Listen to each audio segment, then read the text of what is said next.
ऋषभ निकालेगा करण को लूथरा हाउस से बाहर और प्रीता के लिए ऋषभ दिलाएगा करण को उसी दर्द का एहसास। जी हाँ दोस्तों, कुंडली भाग्य के आने वाले धमाकेदार एपिसोड में जब करण को पलकी के घर पे प्रीता के होने का एहसास होगा और पलकी की माँ जब करण को चाय कॉफी देकर कहेगी कि मेरा बेटा मोहित बस अभी नमक लेने के लिए बाहर गया है और अभी बस वो आता ही होगा, इसलिए यहाँ पर बैठिए। तभी के मोहित का नाम सुनकर करण ऋषभ को काफी बड़ा शौक लगेगा और करण पलकी की माँ को कहेगा क्या ये राजवीर का घर नहीं है, हम यहाँ पर राजवीर के इंटरव्यू के लिए आए हैं। यह सुनकर पलकी की माँ को काफी बड़ा शौक लगेगा और पलकी की माँ कहेगी वो हमारे किराएदार हैं और अभी उनको आए मुंबई में बस एक दिन ही हुआ है और जॉब के लिए इंटरव्यू तो मेरे बेटे ने दिया था। यह सुनकर करण कुछ बोल नहीं पाएगा और ऋषभ कहेगा नहीं नहीं, राजवीर ने भी इंटरव्यू ऑनलाइन से दिया था, इसलिए तो हम यहाँ पर आए हैं। यह सुनकर तभी पलकी की माँ राजवीर को बुलाने के लिए पलकी को बुलाएगी और पलकी को कहेगी कि पलकी राजवीर को लेकर आ। तभी जब पलकी राजवीर को लेकर अपने घर आएगी और ऋषभ खड़ा होकर दरवाजे पर राजवीर को मिलेगा,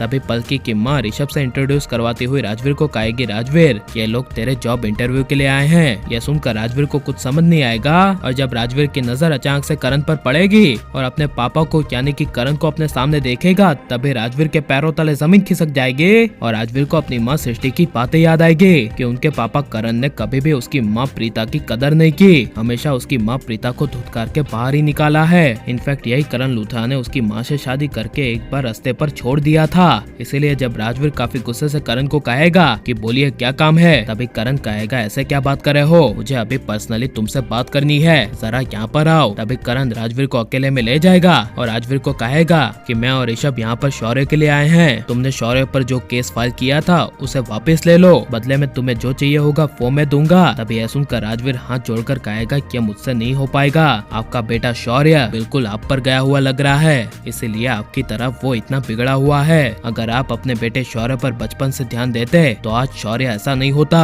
मैंने बस आपके बदले उसके किए की सजा दी है। यह राजवीर के मुंह से सुनकर करण को काफी बड़ा झटका लगेगा और राजवीर की बातों से और राजवीर के संस्कार से करण को प्रीता के संस्कार की यादें याद आएगी और करण राजवीर के सामने नाम लेगा प्रीता का और राजवीर को कहेगा वो तुम्हारे साथ मासी कहाँ है, तुम्हारी मासी से तो मिलवाओ, हमें 2 मिनट उनसे भी बात करनी है। तभी यह सुनकर राजवीर प्रीता कहीं करण के सामने ना आ जाए इसके लिए मन ही मन डर जाएगा, जिस वजह से राजवीर अपनी बातों को घुमा देगा और करण ऋषभ को जाने के लिए कह देगा। इसीलिए जब करण काफी गुस्से से लूथरा हाउस में जाएगा और ऋषभ के सामने प्रीता का नाम लेकर ऋषभ से झगड़ा करेगा और कहेगा कि 20 साल पहले ऋषभ ये सब तुम्हारी वजह से हुआ था, मुझे तो 20 साल पहले का कुछ भी याद नहीं है, लेकिन तुम्हें और पूरे परिवार को पता है कि प्रीता ने मुझे क्यों छोड़ा, यह सब सिर्फ तुम लोगों की गलती है, इसलिए अब तुम लोग इस घर से बाहर जाओ। तभी ऋषभ गुस्से से करण को कहेगा करण पास इस घर से अगर बाहर जाने की जरूरत है तो सिर्फ तुम्हें, क्योंकि हर बार तेरी गलतियों का टोकरा हम परिवार के सर पर नहीं लदेगा और वैसे भी तू अपने परिवार से प्यार ही कहाँ कर रहा है, इसलिए इस घर से जाने की जरूरत है तो सिर्फ तुझे। प्रीताजी जब गई थी तो उसका जिम्मेदार तू भी था, तेरी अंजलि ने यानी कि निधि की बहन ने एक्सीडेंट किया था, इसलिए जो कुछ भी हुआ है तो सिर्फ तेरी वजह से।